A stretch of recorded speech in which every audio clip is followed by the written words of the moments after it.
اگر یوں دیکھا جائے تو پانی دودھ سے زیادہ قیمتی ہے. دودھ کے بغیر زندگی ممکن ہے، پانی کے بغیر زندگی کیسے ممکن ہے؟ اگر یہ دودھ میں پانی موجود ہے، لیکن پانی جتنی زندگی کی ضروریات پوری کرتا ہے دودھ اتنا پوری نہیں کرتا. دودھ کے الٹرنیٹ موجود ہوتے ہیں. دودھ ایک قطرہ بھی بندہ نہیں پیے تو مرے گا نہیں، کہ پانی کے بغیر وہ زندہ کیسے رہے گا. اچھا، اب پانی ہے، دودھ ہے، دونوں چیزیں ہیں، اور آپ کو وضو کرنا ہے، نماز پڑھنی ہے، نماز فرض ہے، اس کے لیے وضو فرض ہے. آپ کے پاس پانی نہیں ہے، دودھ ہے، دودھ سے وضو کرو گے؟ دودھ تو آپ بولو گے نہیں بہت مہنگا ہے. ارے بھائی مہنگا ہی صحیح، دودھ سے آپ وضو کریں گے تو وضو ہوگا ہی نہیں. اس کے لیے پانی ضروری ہے، دودھ سے وضو نہیں ہوتا. بلکہ پانی میں اتنا دودھ مکس ہو جائے کہ پانی دودھیا رنگ کا ہو جائے، جس کو اب پانی نہ کہا جائے بلکہ یہ اور کچھ بن گیا، اس کو چھاچھ بولتے ہیں. اتنا دودھ مل جائے تو اس سے بھی وضو نہیں ہوگا.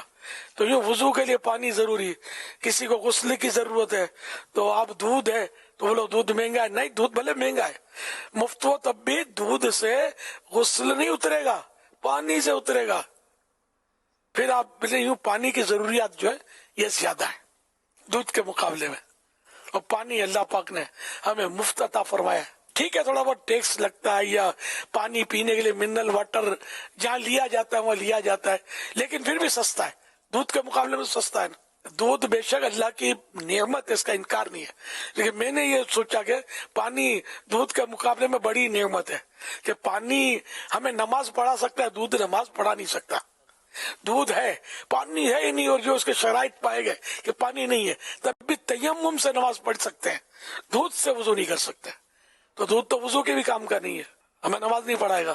تو بہرحال یہ کہ دودھ کی حفاظت کی جاتی ہے کہ قطرے کی کرنی چاہیے، اس کا انکار نہیں ہے. یہ پانی کی بھی تو کرنی چاہیے، شاید پھر تو اس سے زیادہ کرنی چاہیے پانی کی. صلو علی الحبیب صلی اللہ علی محمد.